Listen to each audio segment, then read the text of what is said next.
الحمد لله رب العالمين والصلاة والسلام على سيد الأنبياء والمرسلين وعلى آله وأصحابه أجمعين আজকে আমাদের রুকিয়া শরিয়া ইনস্টিটিউট কর্তৃক আয়োজিত রুকিয়া ও তাদবির শিক্ষা কোর্সের সপ্তম ব্যাচের সর্বশেষ ক্লাস আজকে। আপনাদেরকে যেই তালিকা প্রকাশ করা হয়েছিল যে ১৫ দিন ব্যাপী আমরা এসব বিষয় শিখব, ওগুলা তো আলহামদুলিল্লাহ এই ১৫ দিনের মধ্যে আমরা শেষ করে ফেলেছি। এর বাহিরে যে আমরা আজকে আপনাদের আগ্রহ উদ্দীপনা, আপনাদের সোয়ালের উপর ভিত্তি করে একটা অতিরিক্ত ক্লাস নিচ্ছি আপনাদের ফায়দার কথা চিন্তা করে। এরপরেও যেই বিষয়গুলা বলা হবে খুবই গুরুত্বপূর্ণ বিষয়। তো সবাই একটু মনোযোগ দেব। আর খাতা কলম থাকলে সেই ক্ষেত্রে অবশ্যই খাতা কলম নিয়ে বসি।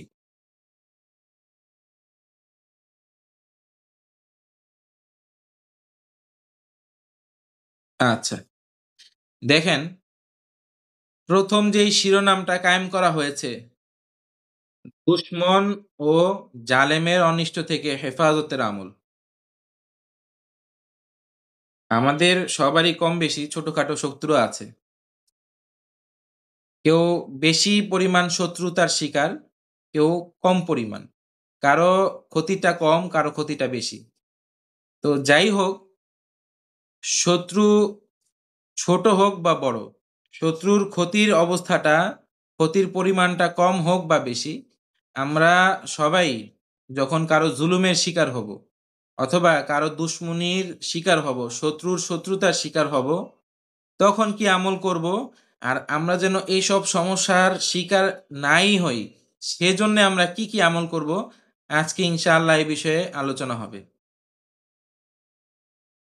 দেখেন, সর্বপ্রথম আমরা যে আমলটা বলতে চাচ্ছি, এই আমলটা পাকিস্তানের বিখ্যাত বুজুর্গ মাওলানা মুফতি অলি হাসান সাহেব টুনকি রহমতুল্লাহ আলাই করতেন বা করার নির্দেশ দিতেন তার মুরিদানদেরকে।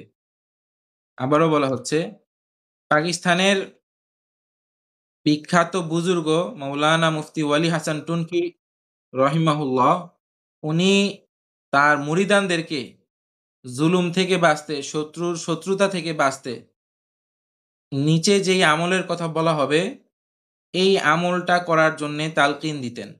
এবং যারাই এই আমলটা করত, আল্লাহ তাআলার দয়া ও মেহেরবানিতে এরা জালিমের জুলুম থেকে বেঁচে যেত। শত্রুর শত্রুতা থেকে বাঁচত, অনিষ্ট থেকে আল্লাহ পাক তাদেরকে হেফাজত করতেন। এবং এখনো যারা এই আমলটা এবং এখনো যারা এই আমলটা খুব ইয়াকিন ও ভক্তির সাথে আল্লাহমুখী হয়ে করে, আল্লাহ তাআলা তাদেরকে জালেমের জুলুম থেকে হেফাজত করেন। দুশমনের দুশমনি থেকে হেফাজত করেন। সর্বপ্রকার অনিষ্ট, যেকোনো ধরনের অনিষ্ট থেকে আল্লাহ পাক হেফাজত করেন। এজন্যে আমলটা যেহেতু গুরুত্বপূর্ণ, আর আমাদের আকাবির আসলাফদের মুজাররব আমল, তাদের পরীক্ষিত আমল, এজন্য আমরা এটা ১ম এ আজকে এনেছি। আচ্ছা। করণীয় হলো, যদি কেউ আপনার সাথে শত্রুতা করে, কেউ আপনার সাথে দুশমনি করে, আপনাকে ভয় দেখায়, হত্যার হুমকি দেয়, আপনার সম্পদ ছিনিয়ে নেওয়ার জন্যে বল প্রয়োগ করে, এমন অবস্থায় আপনি ঐদিন আসরের নামাজের পর ৬১৩ বার এই আয়াতটা পড়বেন। আসরের নামাজের পর ৬১৩ বার।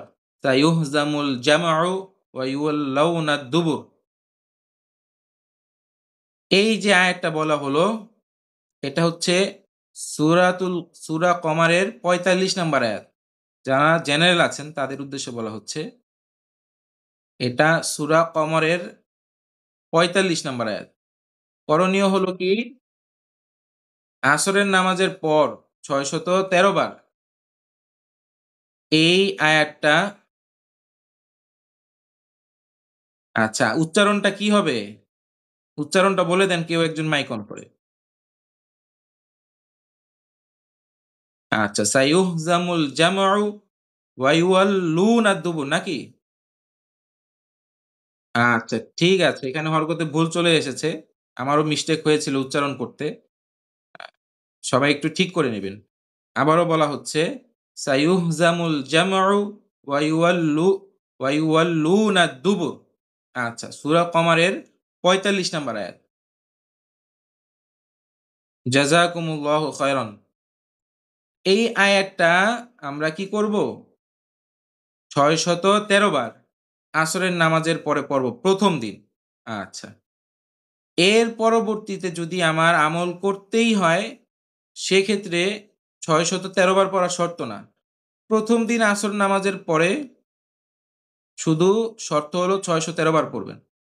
এর পরবর্তীতে যদি আপনি মনে করেন যে আমার এই আমলটা আরেকটু জারি রাখা দরকার, চালিয়ে যাওয়া উচিত, সেই ক্ষেত্রে আপনি চাইলে ৩ বার, ৫ বার, ৭ বার পড়লেও হবে। যে কয়বারই পড়েন ইনশাআল্লাহ হবে।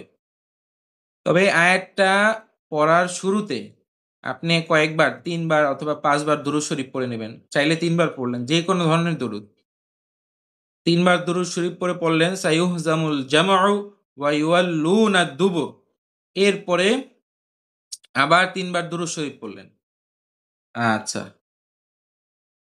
এই গেল ১ম কাজ। এরপরে করণীয় হলো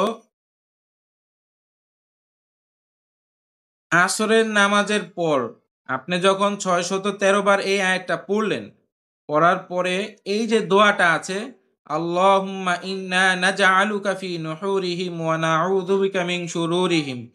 এটা ওই আয়াতের পরে যে দোয়া হিসেবে আল্লাহমুখী হয়ে ৩১৩ বার পড়া।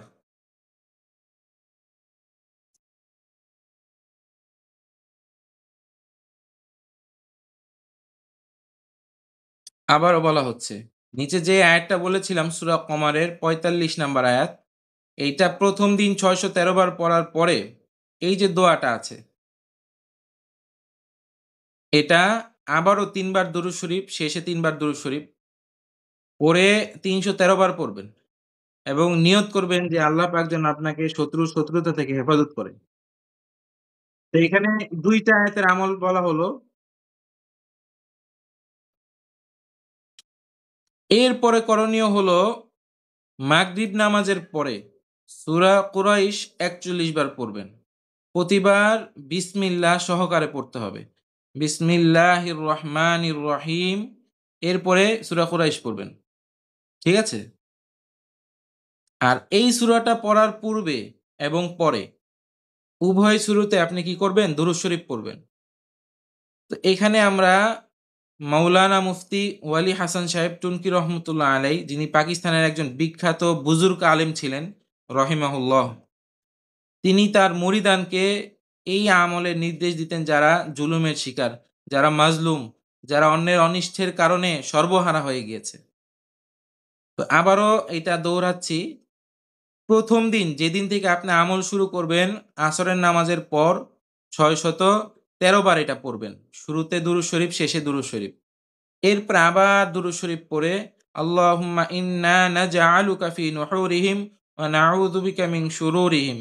এই আয়াতটা ৩১৩ বার পড়ে শুরুতে এবং শেষে দরুদ শরীফ পড়বেন। আচ্ছা।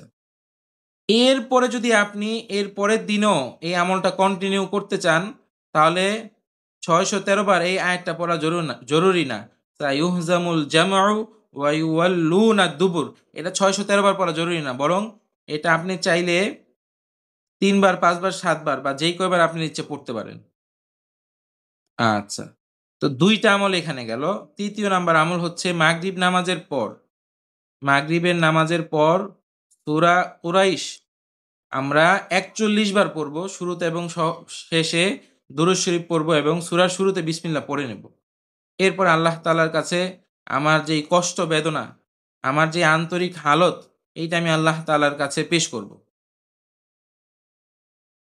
তো এই যে আমলটা বলা হলো, দুঃখ কষ্ট থেকে বাঁচতে, জালেমের জুলুম থেকে বাঁচতে, শত্রুর শত্রুতা থেকে বাঁচতে, মানুষ এবং অন্যান্য সর্বপ্রকার অনিষ্টতা থেকে বাঁচার জন্যে যে আমলটা বলা হলো, মাওলানা ওয়ালি হাসান টুঙ্কি রহমতুল্লাহ আলাইহির বিশেষ যে ওজিফা বলা হলো, ওজিফার যেই নিয়মটা বলা হয়েছে, এই নিয়মটা কি সবাই বুঝতে পেরেছেন?